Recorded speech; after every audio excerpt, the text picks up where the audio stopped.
வயலோ வயலோ வயலோ செழிக்க வாழ்வு தந்தானே, வயலோ வாழ்வு தந்தானே.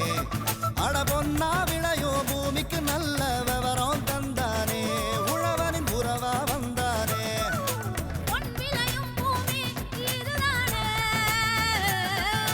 வயலோ வயலோ வயலோ செழிக்க வாழ்வு தந்தானே, வயலோ வாழ்வு தந்தானே.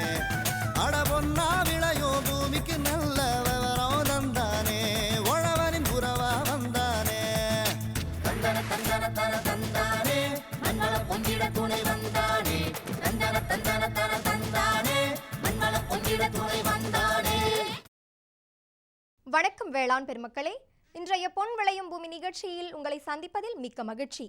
முதலில் வருவது வேளாண் செய்திகள், வேளாண் சந்தை நிலவரம், வேளாண் வானிலை. தொடரும் வேளாண் தொழில்நுட்ப பகுதியில் தக்காளி சாகுபடியில் உயர் தொழில்நுட்பங்கள் குறித்து திண்டுக்கல் மாவட்டம் காந்தி கிராம கிராமிய பல்கலைக்கழக வேளாண் அறிவியல் மைய தோட்டக்கலை தொழில்நுட்ப வல்லுநர் எஸ் செந்தில்குமார் தரும் விளக்கம். இனி வருவது வேளாண் செய்திகள்.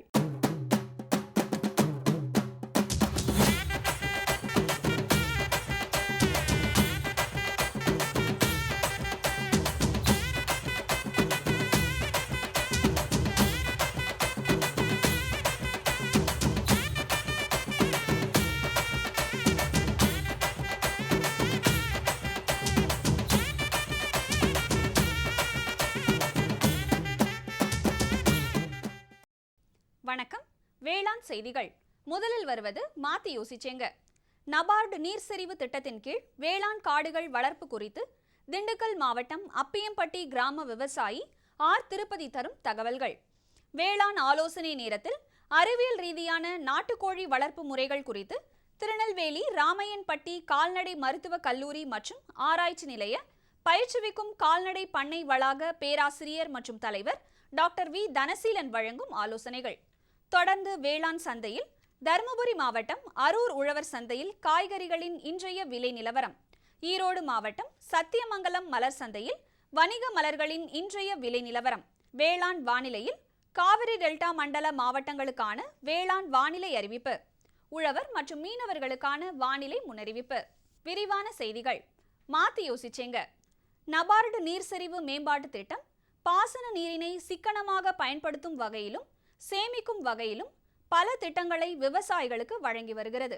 இதனால் நிலத்தடி நீர் அதிகரித்து பாசனத்திற்கு பயன்படுவதால் வேளாண் பொருட்களின் உற்பத்தி அதிகமாகிறது. இத்திட்டத்தின் கீழ் வேளாண் காடுகள் வளர்த்து பயன்பெற்ற திண்டுக்கல் மாவட்டம் ஒட்டன்சத்திரம் அப்பியம்பட்டி கிராம விவசாயி ஆர் திருப்பதி தனது அனுபவங்களை நம்மிடம் பகிர்ந்து கொண்டபோது, நான் பரம்பரையாக விவசாயம் தான் பண்ணிக்கிட்டு இருக்கிறேனுங்க. நபார்டு வந்து இந்த மரக்கன்றுகள்லாம் கொடுத்தாங்க, மலைவேம்பெல்லாம் நல்ல முறையில் வளர்ச்சி அடைஞ்சிருக்குதுங்க. நல்ல உதவி பண்ணாங்க. கேட்டப்போதெல்லாம் மண்புழு உரம் கொடுத்தாங்க. எல்லோரும் வந்து பார்த்தாங்க. இப்போ ஒரு 2 வருஷம் 10 மாதம் ஆகுதுங்க. மரம் ஒரு 20 அடிக்கு பக்கமாக நல்லா வளர்ந்துருக்குது, நல்லா இருக்குதுங்க. நபார்டு வங்கி தான் இந்த கன்று பூரா கொடுத்தாங்க. ஒரு 1000 கன்றுக்கு மேலே நல்ல வளர்ச்சி அடைஞ்சிருக்குதுங்க. பண்ணைக்குட்டை போட்டு கொடுத்தாங்க. விவசாயம் வந்து மழை இல்லாதனால பற்றாக்குறையினால நாங்கள் இதையாவது செய்யலாம் அப்படின்னு இதை செஞ்சுருக்கிறோங்க. நல்ல உதவி பண்ணாங்க. நல்ல முறையில் வளர்ந்துருக்குதுங்க. வேளாண் விவசாயத்துக்கு ஆள் பற்றாக்குறைங்க. அதனால் இந்த மரம் வளர்ப்பையாவது செய்யலாம் அப்படின்னு இந்த மரம் வளர்க்கிறத செஞ்சுக்கிட்டு இருக்கிறேனுங்க. இந்த நபார்டிலிருந்து நல்ல உதவி பண்ணாங்க. இப்போ நல்ல முறையில் மனசுக்கு நிம்மதியாக இருக்குதுங்க. விவசாயமும் பார்த்துக்கிட்டு இதையும் பார்த்துக்கிட்டு இருக்கிறோங்க. இதே மாதிரிங்க எல்லாருமே செஞ்சால் நாட்டுக்கும் நல்லதுங்க. பசுமை அடையும் நாடு. மேலும் தகவல் அறிய விவசாயி ஆர் திருப்பதி அவர்களை 099 43 94 6076 என்ற கைபேசி எண்ணில் தொடர்பு கொள்ளலாம். தொடர்வது வேளாண் ஆலோசனை நேரம்.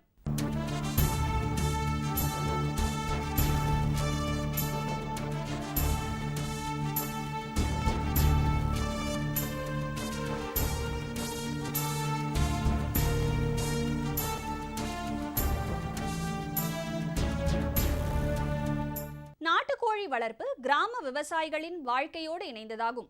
மாறுபடும் சூழ்நிலைக்கு ஏற்பவும் பொதுமக்களின் எதிர்பார்ப்பின்படியும் அறிவியல் ரீதியான நாட்டுக்கோழி வளர்ப்பு அவசியமாகிவிட்டது. அந்த வகையில் அறிவியல் ரீதியான நாட்டுக்கோழி வளர்ப்பு முறைகள் குறித்து திருநெல்வேலி ராமையன்பட்டி கால்நடை மருத்துவக் கல்லூரி மற்றும் ஆராய்ச்சி நிலைய பயிற்றுவிக்கும் கால்நடை பண்ணை வளாக பேராசிரியர் மற்றும் தலைவர் டாக்டர் வி தனசீலன் வழங்கும் ஆலோசனைகள். இப்போ நம்ம இந்த நாட்டுக்கோழி வளர்க்குறதுல அந்த வளர்ப்பு முறைகள் பற்றி இப்போ பார்க்கலாம். இந்த நாட்டுக்கோழி வளர்க்குறதுல வந்து கிராமங்கள் என்ன செய்கிறாங்கன்னா புறக்கடை முறையில் வளர்க்குறாங்க. சில பேர் வந்து கொஞ்சம் அதிக எண்ணிக்கையில் வளர்க்கணுன்னா கொட்டகை அமைத்து ஆழ்கூள முறையில் வளர்க்குறாங்க. சில பேர் வந்து என்னென்னா இந்த கோழிகளை வந்து கூண்டு முறையில் வளர்க்குறாங்க. இப்போ புறக்கடை முறைகளில் வந்து ஒரு 10லேருந்து 20 கோழிகள் வந்து புறக்கடையில் வளர்க்கலாம். இல்லை கொட்டகை அமைத்து வளர்க்கணுன்னா 500லேருந்து 1000 2000 கோழிகள் வரைக்கும் கூட இந்த நாட்டுக்கோழிகளை வளர்க்கலாம். இப்போ இந்த கூண்டு முறையில் வளர்க்குறது இன்னும் அதிகப்படியான நாட்டுக்கோழிகள் வளர்க்கலாம். இப்போ புறக்கடை முறைகளில் வளர்க்கும்போது அந்த கோழிகளை வந்து இரவு நேரத்தில் வந்து அந்த கோழிகளுக்கு வந்து ஒரு பாதுகாப்பு கொடுக்கணும். மழை இல்லை குளிர் இதிலிருந்து ஒரு பாதுகாப்பு, பிற விலங்கினங்கள்லேருந்து அந்த நாட்டுக்கோழிகளுக்கு ஒரு பாதுகாப்பு, நாய் கடிச்சிடாம இல்லை பிற விலங்கினங்க அதை கடிச்சிடாம அதை வந்து பாதுகாக்கணும். திருடர்கள்லேருந்து அதை பாதுகாக்கிறதுக்காக இரவு நேரத்தில் அதுக்கு வந்து ஒரு கொடாப்பு, ஒரு இரவு நேரத்தில் வந்து அதுக்கு ஒரு பாதுகாப்பு. பகல் நேரத்தில் நம்ம திறந்து விட்டுறோம். இந்த நாட்டுக்கோழிகள் வந்து பகல் நேரத்தில் அங்கே இருக்கக்கூடிய சிதறி இருக்கக்கூடிய நவதானியங்கள் இல்லை அங்கே தோட்டத்தில் இருக்கக்கூடிய புல் பூண்டு அப்புறம் எறும்பு கரையான் பூச்சிகள் இதெல்லாம் வந்து உண்டு அது வாழ்கிறது.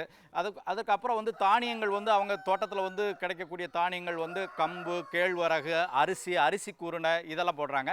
சில இடங்களில் வந்து கரையான் வளர்த்து கூட அந்த நாட்டுக்கோழிகளுக்கு தீவனமாக கொடுக்குறாங்க. சில இடங்களில் அசோலா வளர்த்து கூட அந்த நாட்டுக்கோழிகளுக்கு கொடுக்குறாங்க.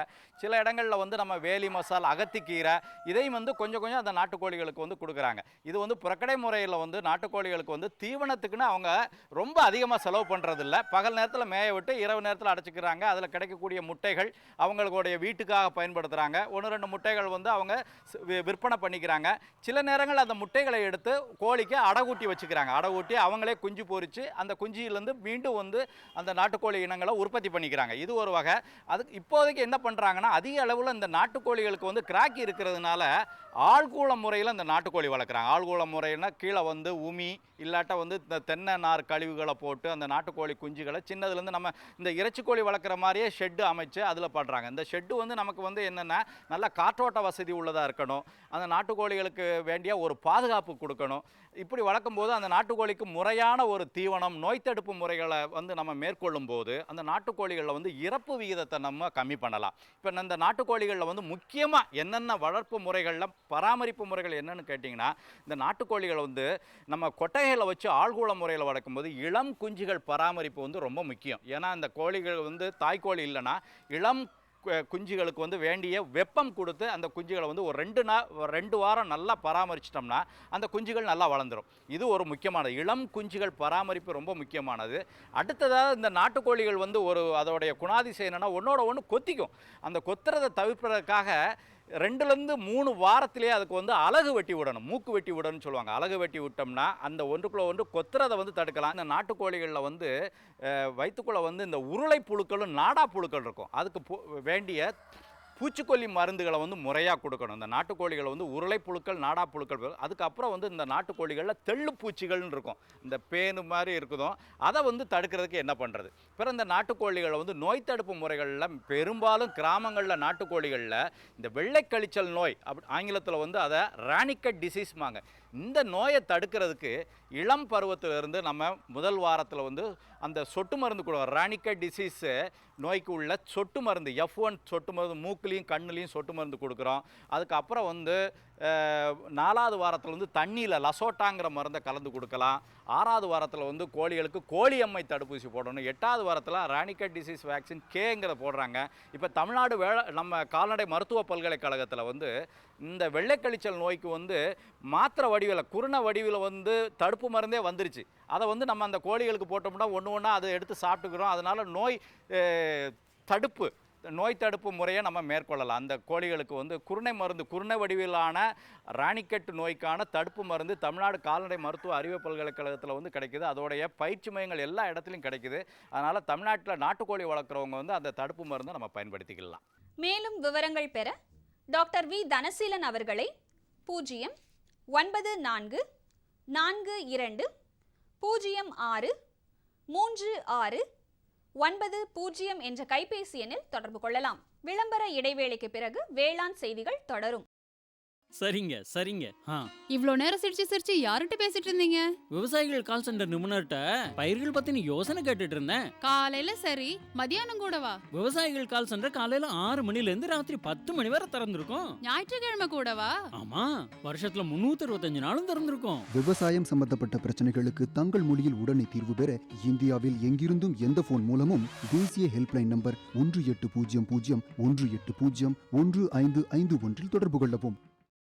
अपनी कहानी छोड़ जा, कुछ तो निशानी छोड़ जा, कौन அப்பா, ஐ புது கொடை. அம்மம்மா இங்க பாரு அப்பா புது கொடை வாங்கிட்டு வந்திருக்காரு. எவ்வளவு அழகா இருக்குல்ல. இனிமே நீ மழையில நனைய மாட்ட. இந்தா இத பிடி. இது நம்ம வீட்டுக்கான கொடை, நம்ம விவசாயத்துக்கான கொடை, நம்ம எதிர்கால பாதுகாப்புக்கான கொடை. என்ன சொல்றீங்க? அட கடவுளே, இது பயிர் காப்பீடுமா. பயிருக்கு வறட்சி, வெள்ளம், புயல், பூச்சி அப்புறம் நோய் தாக்கிச்சேன்னா அரசோட இந்த திட்டத்துல பயிருக்கு நஷ்டஈடு கிடைக்கும்.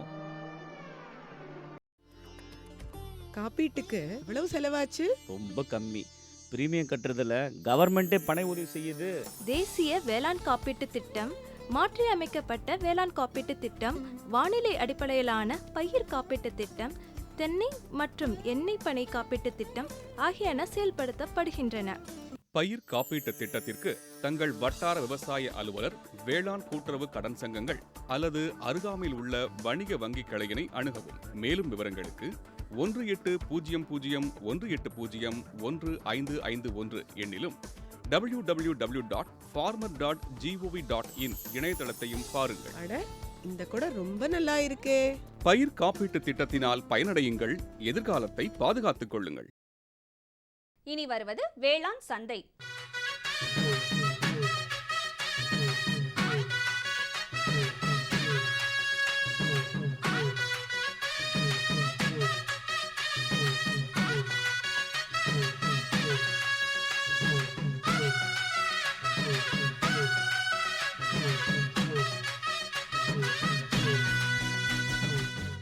வேளாண் சந்தையில் தருமபுரி மாவட்டம் அரூர் உழவர் சந்தையில் காய்கறிகளின் இன்றைய விலை நிலவரம்.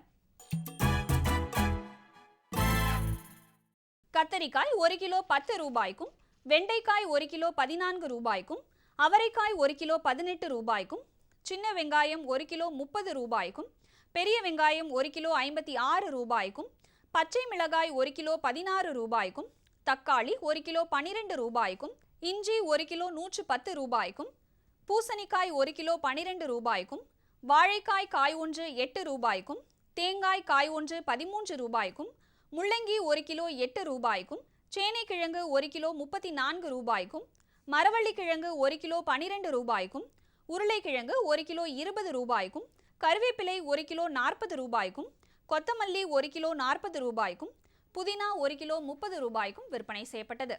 ஈரோடு மாவட்டம் சத்தியமங்கலம் மலர் சந்தையில் வணிக மலர்களின் இன்றைய விலை நிலவரம்.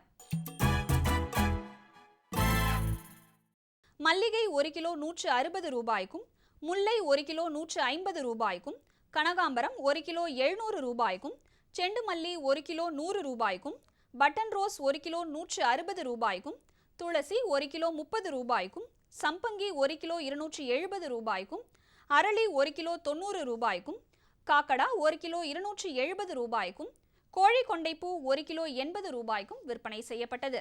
இனி வருவது வேளாண் வானிலை.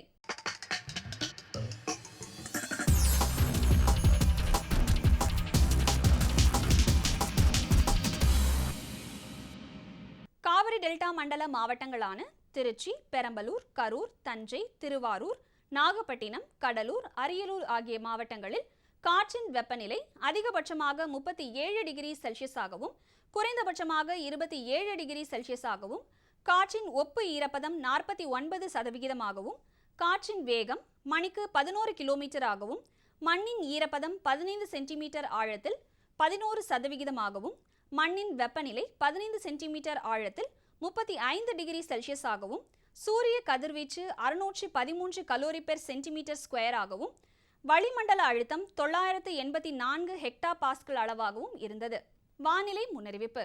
உழவர்களுக்கான வானிலை முன்னறிவிப்பு. தமிழகம் மற்றும் புதுச்சேரியின் ஒரு சில இடங்களில் லேசானது முதல் மிதமான மழை பெய்யக்கூடும். மீனவர்களுக்கான வானிலை முன்னறிவிப்பு. பலமான காற்று தென்மேற்கு திசையிலிருந்து மணிக்கு 45 முதல் 55 கிலோமீட்டர் வேகத்தில் தமிழகம் மற்றும் புதுச்சேரியின் கடலோர பகுதிகளில் வீசக்கூடும். இத்துடன் இன்றைய வேளாண் செய்திகள் நிறைவடைகிறது. மீண்டும் நாளைய வேளாண் செய்திகளில் சந்திப்போம். நன்றி, வணக்கம்.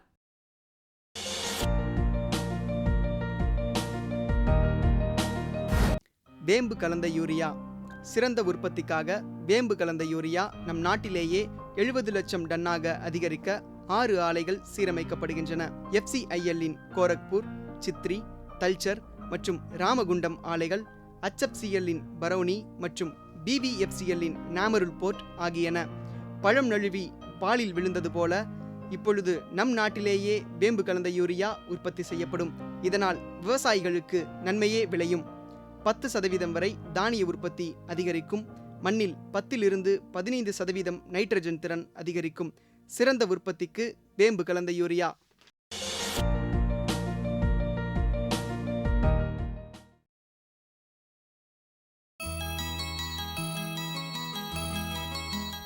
உணவுப் பொருட்களின் தேவை நாளுக்கு நாள் உயர்ந்து வருகிறது. குறிப்பாக சமையலில் தக்காளி எல்லா வகைக்கும் ஏற்றதாக இருப்பதால் சிறந்த வகை தக்காளியை அதிக அளவில் உற்பத்தி செய்தால் கூடுதல் வருமானம் கிடைக்க வாய்ப்புள்ளது. அந்த வகையில் தக்காளி சாகுபடியில் கடைபிடிக்க வேண்டிய உயர் தொழில்நுட்பங்கள் குறித்து திண்டுக்கல் மாவட்டம் காந்தி கிராமிய பல்கலைக்கழக வேளாண் அறிவியல் மைய தோட்டக்கலை தொழில்நுட்ப வல்லுநர் S. செந்தில்குமார் தரும் விளக்கம்.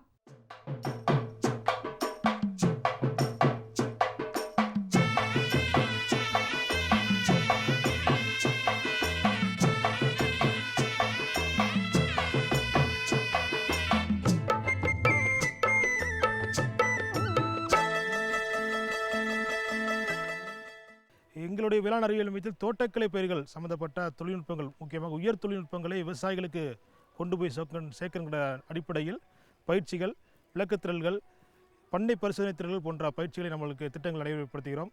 திண்டுக்கல் மாவட்டத்தினுடைய சிறப்பு என்னென்னா அனைத்து விதமான தோட்டக்கலை பயிர்களும் நிறைந்த ஒரு மாவட்டம். காய்கறி பயிர்கள், பூக்கள், பழங்கள், மலை தோட்ட பயிர்கள் போன்ற பயிர்கள் அனைத்தையும் நிறைய விவசாயிகள் சாகுபடி பண்ணுகிறார்கள். அவற்றில் முக்கியமாக காய்கறி பயிர்கள் தக்காளி ஒரு பிரதான பயிராக நம்முடைய மாவட்டத்திலே இருந்து வருகிறது. இந்த மாவட்டத்தில் பல்வேறு வகையான வீரிய ஒட்டு ரகங்களை இப்பொழுது நம்முடைய விவசாயிகள் பயன்படுத்தி வருகிறார்கள். வீரிய ஒட்டு ரகங்களை போகிற பொழுது நம்மளுக்கு இன்றைக்கி நிறைய உற்பத்தி திறன் அதிகமாக இருக்க வேண்டிய சூழ்நிலை ஏற்படுகிறதுனால இதில் ஒரு ஒருங்கிணைந்த சாகுபடி தொழில்நுட்பங்களில் ஏற்படக்கூடிய உயர் தொழில்நுட்பங்களை விவசாயிகளுக்கு பயிற்சிகளையும் அதோடு சேர்ந்து நம்முடைய வேளாண் அறிவியல் மையத்தில் ஒரு விளக்கத்திரல்களும் பயன்படுத்தி வருகிறோம். முக்கியமாக ஆரம்பித்து இதில் நம்ம எங்கே மார்க்கெட் பண்ணுறங்கிறது முதல்ல விவசாயிகள் தேர்வு பண்ணணும். தக்காளியை பொறுத்த வரைக்கும் அதோடைய தோள்பட்டை, ஷோல்டர்னு சொல்கிறோம். அந்த தோள்பட்டைங்கிறது சில பகுதி தக்காளிகளில் வெள்ளை கலரில் வரும், சில தக்காளிகளில் நம்மளுக்கு பச்சை கலரில் வரும். நம்முடைய வியாபாரிகள் அந்த ஷோல்டரில் உங்களுக்கு பச்சை கலர் தக்காளி தேவைப்பட்டுச்சுன்னா அந்த மாதிரியான ரகங்களை நம்மளுக்கு தேர்ந்தெடுத்துக்கலாம். முதல்ல ரகத்தேர்வு ரொம்ப முக்கியம். அடுத்து நாற்றங்கள். நாற்றங்களில் நம்மளுக்கு பழைய தொழில்நுட்பங்களை விட்டுட்டு இன்றைக்கி இந்த குளித்தட்டு நாற்றங்கள் முறைகள் இன்றைக்கி விவசாயிகள் மத்தியில் பிரபலமடைஞ்சு எல்லா விவசாயிகளும் பயன்படுத்துகிறாங்க. ஏன்னா அது கண்டிப்பாக பயன்படுத்த வேண்டிய ஒரு தொழில்நுட்பம். இந்த நாற்றுகள் ஆரம்ப காலத்தில் நம்மளுக்கு தரமான நாற்றுகளை ஏறக்குறைய நிழல் விலை 50% நிழல் விலையில் மண் இல்லாமல் நம்மளுக்கு அந்த கொக்கோபீட்னு சொல்லக்கூடிய சுத்திகரிக்கப்பட்ட தென்னைநார் கழிவை போட்டு பயன்படுத்தினோம்னா எல்லா விதைகளும் நாற்றுகளும் ஒரே மாதிரியான வளர்ச்சி, நல்ல அபரிதமான வேர் வளர்ச்சி கொடுக்குறப்ப இதை நம்ம தோட்டங்களில் நடவு செய்தோம்னா நம்ம கொடுக்கக்கூடிய இடுபொருட்களை எடுத்துக்கும். இல்லைன்னா நம்மளுக்கு குழந்தைகள் சரியாக வளர்ச்சி இல்லைன்னா பின்னாடி சாப்பிடாதுங்கிற மாதிரி இந்த நாற்றுகளை ஒரு தரமற்ற நாற்றுகளை நம்ம வாங்கி வச்சு நட்டோம்னா நம்ம கொடுக்கக்கூடிய இடுபொருட்கள்லாம் தண்ணீராக இருக்கலாம், இல்லை இருக்கக்கூடிய உரங்களாக இருக்கலாம். இது எல்லாமே செடி எடுத்துக்கூடிய பக்குவம் வராது. அதனால் தரமான நாற்றுகள் ரொம்ப முக்கியமான விஷயங்கள். இது கொடுத்துட்டாலே பாதி வேலை நம்மளுக்கு முடிஞ்ச மாதிரி ஆகும். இந்த தரமான நாற்றுகள், தக்காளி நாற்றுகள் 25 நாளில் நம்மளுக்கு குளித்தட்டு நாற்றுகளில் போட்டதுக்கப்புறம் நம்மளுக்கு ஒரு மேட்டுப்பாத்தி அமைச்சிக்கிறோம். இந்த மேட்டுப்பாத்தி நம்முடைய மண் வகையை பொறுத்து 3 அடியிலேருந்து 4 அடி அகலமாக இருக்கலாம். சராசரியாக நம்மளுக்கு 4 அடி அகல நிலமுள்ள மேட்டுப்பாத்தி அமைச்சு ஏறக்குறைய ஒரு பெட்டில் நம்மளுக்கு 2 வரிசையில் நம்மளுக்கு நடனம். சொட்டு நீர் பாசனம் பண்ணுறது இன்றைக்கி எல்லா மத்தியில் விவசாயம் பண்ணுறாங்க. கண்டிப்பாக சொட்டு நீர் பாசனம் போட வேண்டிய விவசாயம். சொட்டு நீர் பாசனத்துக்கு முதல் நாள் மட்டும் நம்மளுக்கு அந்த பகுதியில் ஒரு 8 to 12 மணி நேரம் தொடர்ந்து நம்மளுக்கு நீரை கொடுத்துனோம்னா, தண்ணீர் பாய்ச்சினோம்னா அந்த மேட்டுப்பாத்தி எப்போவுமே ஈரப்பதமாக இருக்கும். ரெண்டாவது நம்மளுக்கு அந்த மேட்டுப்பாத்தியில் நடக்கக்கூடாது. ஏன்னா மண் வந்து கெட்டியாகக்கூடாது, அதே மாதிரி விரிசல் படக்கூடாது. அப்போ தான் நம்மளுக்கு அந்த குழித்தட்டு நாற்றங்கால் நல்லா வந்து வேர் பரவுவதற்கு ஏற்ற சூழ்நிலை இருக்கும். அப்படி வேர் நல்லா பரவினாலே செடிகளுடைய வளர்ச்சிகள் நம்மளுக்கு நல்லா இருக்கும். செடிகளை வளர்ச்சி நல்லா இருந்தாலும் நிறைய கிளைகள் அடிக்கும், நிறைய மகசூல் எடுக்கிறதுக்கு வாய்ப்பாக இருக்கும். இதுதான் நம்மளுக்கு தொழில்நுட்பங்களில் இருக்கக்கூடிய முக்கியமான தத்துவங்கள். உழவு முறைகளில் பார்த்தோம்னா ஏறக்குறைய நம்மளுக்கு 3லேருந்து 4 உழவு முறைகள் ஓட்டுறோம். கண்டிப்பாக ஏதாவது வந்து ஒரு உளிக்கலப்பு உழவு அல்லது வந்து நம்மளுக்கு இந்த 5 கலப்பை 5 கலப்பை வச்சு ஓட்டணும். ஏன்னா மண்ணை வந்து ஒரு அடி 1 அடி ஆழத்துக்கு கிளறி விட்டால் தான் ஏறக்கூடிய நம்மளுக்கு தண்ணீர் உள்ளே போகிறதுக்கு, மழை பெஞ்சால் தண்ணீர் உள்ளே போகிறதுக்கு வாய்ப்பாக இருக்கும். இன்னொன்று செடிகளுக்கு தேவையான காற்றோட்டங்கள் இருக்கும். பாலித்தீன் மல்ச்சிங்னு சொல்கிறோம் இன்றைக்கி. ஏன்னா இன்றைக்கி எல்லாமே முன்னாடி சொட்டு நீர் பாசனம் போடுறப்போ 1 ஏக்கருக்கு இவ்வளோ பாய்ச்சி 2 ஏக்கர் பாய்ச்சலாம், தண்ணீர் செலவு மிச்சமாகும், கரண்ட் செலவு மிச்சமாகும்னு சொல்கிறோம். இன்றைக்கி அதையுமே இன்னும் தண்ணீர் பிரச்சனை வரப்போகுது, ஆட்களுடைய பற்றாக்குறைகள் அதிகமாக இருக்குது, அதனால் வந்து கூலி அதிகமாகுது. அப்படிங்கிறதுனால இந்த பிளாஸ்டிக் மல்ச்சிங் சொல்லக்கூடிய திக்னஸில் இன்றைக்கி 25லேருந்து 50 மைக்ரான் திக்னஸ் உள்ள சீட்டை இருக்கிற 50 மைக்ரான் திக்னஸ் உள்ள சீட் நல்லாயிருக்கும். அந்த சீட்டை வந்து நம்மளுக்கு சொட்டு நீர் பாசனம் போடுறதுக்கு முன்னாடி கீழே வச்சு பண்ணோம்னா ஒரு பயிர் இல்லாமல் அடுத்த பயிருக்குமே இந்த சீட்டை வச்சு நம்ம பயன்படுத்திட்டு நல்ல லாபம் இருக்கக்கூடியதாக இருக்கும். ஆட்கள் பற்றாக்குறை நம்ம மிச்சப்படுத்திக்கலாம். தண்ணீர் கொடுக்கக்கூடிய தண்ணீர் வந்து எவாப்ரேஷன் மேலே நம்மளுக்கு அந்த ஆவியாகாமல் போகாமல் அதே அளவு தண்ணீராக நம்மளுக்கு இருக்க மாதிரி இருக்கும். இது ஒரு முக்கியமான தொழில்நுட்ப தகவல். அடுத்தது முக்கியமாக நம்மளுடைய மாவட்ட விவசாயிகளும் சரி, மற்ற மாநில விவசாயிகளும் சரி, மற்ற மாவட்ட விவசாயிகளும் சரி, செடியை பெரும்பாலும் வீரியோட்டங்கள் பயன்படுத்துகிறான். பட் நம்மளுக்கு வந்து இந்த ஸ்டாக்கிங்னு ஆங்கிலத்தில் சொல்கிறாங்க. அதாவது வந்து குச்சி செடி சாயாத மாதிரி ஒரு குச்சியை வந்து கட்டணும். அது எந்த பருவத்தில் கட்டணுங்கிறது முக்கியம். அப்போ நம்மளுக்கு ஏக்கருக்கு இன்றைக்கி 25 டன் 30 டன் எடுக்கிற விவசாயிகள் இங்கே இருக்காங்க. சராசரியாக ஒரு ஏக்கரில் வந்து 25 டன் எடுக்கலாம். இதில் 35 டன் எடுக்கக்கூடிய விவசாயிகள், 40 டன் எடுக்கக்கூடிய விவசாயிகள் இருக்காங்க. அப்படி பண்ணோம்னா தான் 25 நாள் நடவு செய்தால் ஒரு 25 நாட்கள் கழித்து 22 நாட்களில் ஆரம்பித்து நம்மளுக்கு செடிகள் சாயாவன்னா ஒரு வாதுவையுமே எடுத்து நம்மளுக்கு கிளைகளை கட்டணும். மேலே இருக்கக்கூடிய குச்சிகளில் போய் அந்த பகுதியில் வந்து ஒரு வாதையை கட்டினோம்னா தான் செடி வந்து நம்மளுக்கு கீழே வந்து தொங்காது. அதே மாதிரி வந்து ஒரு மழை பெஞ்சாலும், கோடை மழையாக இருக்கலாம் அல்லது மற்ற காலங்களில் இருந்தாலும் சரி, பெய்ய மழையில் வந்து கீழே வந்து பழங்கள் படாமல் உங்களுக்கு வந்து நல்ல வருமானம் கிடைக்கக்கூடிய அது எல்லா பருவத்தையும் நம்மளுக்கு அறுவடை பண்ணக்கூடிய தொழில்நுட்பமாக இருக்கும். 25 நாளில் ஆரம்பித்து ஒரு வாதம் வரக்கூடிய அடுத்து 2 மாதங்கள் 3 மாதங்கள் வரைக்கும் தொடர்ந்து வந்து அந்த பக்குவத்தை நம்மளுக்கு நல்லா பயன்படுத்தினாலே இன்றைக்கி வந்து எதிர்பார்க்குற மகசூல் சரி, எதிர்பார்க்குற தரமான மகசூல் கிடைக்கிறதுக்கு வாய்ப்பாக இருக்கும். இது ஒரு முக்கியமான விஷயம். அடுத்தது இந்த காலகட்டத்தில் பெரிய பூச்சி நோய்கள் பிரச்சனைகள், மருந்தடிக்கிற பிரச்சனைகள் இருக்கிறதுனால நம்ம நடவு செய்யறதுக்கு முன்னாடி என்ன பண்ணலாம்னா, நம்ம தோட்டத்தை சுற்றி 2 வரிசைக்கு மக்காச்சோளமோ அல்லது சோளமோ அல்லது சூபா புல்லை போன்ற உயரமான செடிகளை வந்து நம்ம வீட்டுக்கு எப்படி காம்பவுண்ட் எடுக்கிறோமோ அது மாதிரி சுற்றி போட்டுட்டோம்னா உள்ளே வந்து இந்த முக்கியமாக வந்து சாறு உறிஞ்சிற பூச்சிகள் உள்ளே வர வேகங்கள் கம்மியாகும். உயரமான செடிகள் வந்து சுற்றி இருக்குது, உள்ளே வந்து நம்ம பயிர் இருக்கிறப்ப உள்ளே வரக்கூடிய பூச்சியோட வேகம் வந்து நம்மளுக்கு கண்ட்ரோல் பண்ணும். முக்கியமாக வெள்ளை இந்த மாதிரி சாறு உறிஞ்சிற பூச்சிகள் உள்ளே வர வேகங்கள் கம்மியாகும்.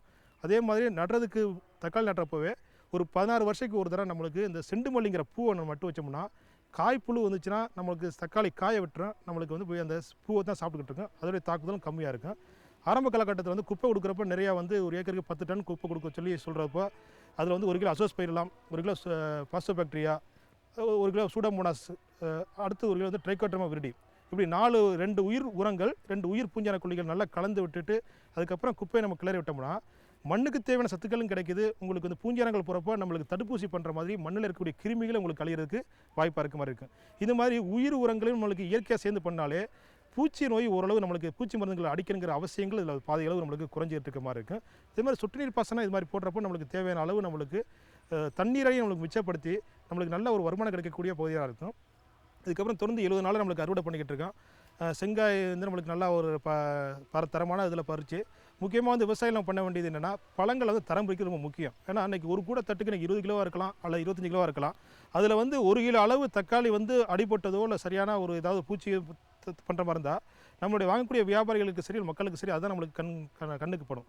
அதனால் கண்டிப்பாக தரம் பிரித்து முதல் தரமானங்கிறத விட நம்மளுக்கு நல்ல தரங்களை பழங்களை கொடுத்துட்டோம்னா நம்மளுக்கு கிடைக்கக்கூடிய எதிர்பார்க்குற மகசூல் கிடைக்கிறதுக்கு வாய்ப்பாக இருக்கும். இதோட கூடுதலாக எங்களுடைய வேளாண் அறிவியல் மையம் காய்கறி ஸ்பெஷல் அப்படிங்கிற ஒரு நுண்ணூட்ட உரத்தை நம்ம தயார் பண்ணி விவசாயிகளுக்கு கொடுத்துக்கிட்டு இருக்கோம். இது இந்திய வேளாண் ஆராய்ச்சி கழகம் பெங்களூரில் இருக்கக்கூடிய இந்திய வேளாண் ஆராய்ச்சி கழகத்தில் தயாரிக்கப்பட்ட நிறுவனம். எங்களுடைய வேளாண் அறிவியல் மையம் வந்து அதோடைய தொழில்நுட்பங்களை வாங்கி அது அவங்க என்ன விலைகள் கொடுக்குறாங்களோ அதே விலைகளை விவசாயிகளுக்கு கொடுத்துக்கிட்டு இருக்கோம். இதில் வந்து நம்மளுக்கு ஒரு நுண்ணூட்ட உரங்கள் போரான், துத்தநாகம், மேங்கனீஸு, மாலிப்டினே போன்ற 7 வகையான நுண்ணூட்ட உரங்கள் அடங்கிய ஒரு கலவை. இது அனைத்து விதமான காய்கறி பயிர்களுக்குமே நம்ம அடிச்சுக்கலாம். தக்காளினா 1 லிட்டர் தண்ணிக்கு 25 கிராம் என்ற அளவில் கலந்து நாற்று நட்ட 25 நாளில் ஆரம்பித்து 15லேருந்து 20 நாட்கள் இடைவெளியில் 2லேருந்து 3 தடவை நம்மளுக்கு இலைவெளி மூலமாக அதாவது ஸ்ப்ரே மூலமாக கொடுத்தோம்னா நம்ம எப்போ எடுக்கிற மகசூலை விட ஒரு 15லேருந்து 20% கூடுதலாக மகசூல் எடுக்கலாம். சொட்டு நீர் பாசனம், கரையும் உரப்பாசனம், பாலித்தீன் மல்ச்சு இதெல்லாம் நம்மளுக்கு இருக்கிற வசதி இருந்துச்சு அப்படின்னா பருவம் தவறிய சீசன்லேயே நம்மளுக்கு தக்காளிகள் போன்ற காய்கறிகள் பண்ணலாம். முக்கியமாக வெயில் காலத்துலேயும் பிப்ரவரி மார்ச் போன்ற மாதங்கள்லையுமே வந்து நீங்கள் இது மாதிரி மல்ச்சிங் ஷீட்டு, ட்ரிப்பு, சொட்டு நீர் பாசனம், கரைமுறை பாசனம் பயன்படுத்தினோம்னா அந்த காலகட்டத்தில் இருக்கக்கூடிய மே மாதம் போன்ற மாதங்களில் வந்து விவசாயிகள் அதிகமாக இருந்தது இல்லைன்னா நம்மளுடைய ரேட்டு வந்து எனக்கு 30 ரூபா 40 ரூபா போன்ற ரேட்டு கிடைக்கிறதுக்கு நல்ல வாய்ப்பாக இருக்குது. 27 35 ரூபா வரைக்கும் நம்மளுக்கு ஒரு கிலோ கிடைக்கிறப்ப குறைந்த பகுதியில் இருந்தால் நம்மளுக்கு நிறைவான ஒரு வருமானம் கிடைக்கக்கூடிய ஒரு தொழில்நுட்பமாக அந்த தோட்டக்கலை பயிர்களில் தக்காளி இருக்குது. அதே மாதிரி இந்த அளவு சைஸும் சரி கலரும் சரி தக்காளியோடைய அளவு நம்மளுக்கு நல்லா இருக்கிறதுனால இது சந்தையில் வந்து நல்லா வெற்றியடையக்கூடிய ஒரு பயிராக இருக்கிறதுனால இந்த உயர்ந்த தொழில்நுட்பங்களை பயன்படுத்தி விவசாயிகள் பயன்படுத்தினா இது நல்ல லாபகரமான தொழிலுங்கிற மாதிரி கேட்டுக்கிட்டு நன்றி விடைபெறுகிறேன். நன்றி, வணக்கம். மேலும் தகவல் அறிய எஸ் செந்தில்குமார் அவர்களை 09047054350 என்ற கைபேசி எண்ணில் தொடர்பு கொள்ளலாம். இந்தாங்க வேற ஏதாவது போதும். அட இது என்னப்பா இவ்வளவு குறைவா ரசாயன உரமா? விவசாயத்தை விட போறீங்களா? விவசாயத்தை இல்ல அறியாமைய விடுறேன். மண் பரிசோதனை செஞ்சேன். இனிமே அண்ணே எத்தனை அவசியமோ அத்தனை உரம் தான் நிலத்துல போடுவேன். ஆமா விவசாய சகோதரர்களே, இன்றே உங்கள் மாவட்டத்தின் அருகில் உள்ள மண் பரிசோதனை கூடத்தில் உங்கள் மண்ணை பரிசோதியுங்கள். மண் சத்து, ஈரப்பதம், செடி வளர்ச்சியை சரிபார்த்து அவசியத்திற்கு ஏற்றவாறு மட்டுமே சத்துக்களை போடுங்கள். மேலும் சல்பர், ஜிங்க் மற்றும் போரான் போன்ற நுண்சத்துக்களையும் சரிபார்க்க மறவாதீர்கள். ரசாயன உரம் மற்றும் ஆர்கானிக் உரத்தை சரியான முறையில் பயன்படுத்தி நில வளத்தை பராமரியுங்கள். உற்பத்தியை பெருக்குங்கள், செலவை குறையுங்கள், அந்நிய செலாவணியை சேமிக்க உதவிடுங்கள். கூடவே மெதுவான வேகத்தில் நைட்ரஜனை அளிக்கும் உரங்கள், அதாவது வேம்பு தடவிய யூரியா போன்றவற்றை பயன்படுத்துங்கள். யூரியாவை இலைகளின் மேல் தெளியுங்கள். ஆஹா, நீ நெசமாவே புத்திசாலி ஆயிட்டப்பா. மேலும் விவரங்களுக்கு தொடர்பு கொள்ளவும் மாவட்ட வேளாண் அதிகாரி அல்லது விவசாயி கால் சென்டரை. 15/9/2015 செவ்வாய்க்கிழமை அன்று பொன் விளையும் பூமி நிகழ்ச்சியில்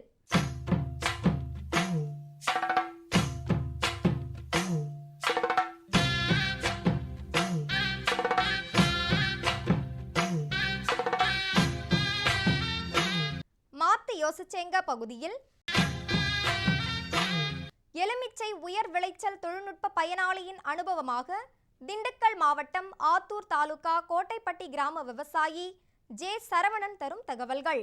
வேளாண் ஆலோசனை நேரத்தில் மண் வளமும் பயிர் உற்பத்தியும் குறித்து உதகமண்டலம் இந்திய மண் மற்றும் நீர்வள பாதுகாப்பு ஆராய்ச்சி நிறுவன மண்ணியல் துறை முதுநிலை விஞ்ஞானி முனைவர் கே ராஜன் வழங்கும் ஆலோசனைகள். வேளாண் தொழில்நுட்ப பகுதியில் வேளாண் நிலங்களில் மர வளர்ப்பு குறித்து திண்டுக்கல் காந்தி கிராமிய பல்கலைக்கழக வேளாண் அறிவியல் மைய வேளாண் தொழில்நுட்ப வல்லுநர் பி சரவணன் தரும் விளக்கம் ஆகியன இடம்பெறும். நேயர்களே, இன்றைய நிகழ்ச்சியில் இடம்பெற்ற அனைத்து பகுதிகளும் உங்களுக்கு மிகவும் பயனுள்ளதாக அமையும் என நம்புகிறோம். பொன் விளையும் பூமி நிகழ்ச்சியினை இணையதளம் வாயிலாகவும் காணலாம். எங்களின் இணையதள முகவரி www.youtube.com/user/agriculture சென்னை மற்றும் www.ddpodigai.org.in. நிகழ்ச்சியை பற்றிய கருத்துக்களும் ஆலோசனைகளும் வரவேற்கப்படுகின்றன. அனுப்ப வேண்டிய மின்னஞ்சல் முகவரி ddagri05chennai@gmail.com. வேளாண்மை குறித்த விவரங்கள் பெற www.farmer.gov.in என்ற இணையதளத்திலும் 180018015551 என்ற தொலைபேசி எண்ணிலும் தொடர்பு கொள்ளலாம். மீண்டும் நாளைய பொன் விளையும் பூமி நிகழ்ச்சியில் சந்திப்போம். நன்றி, வணக்கம்.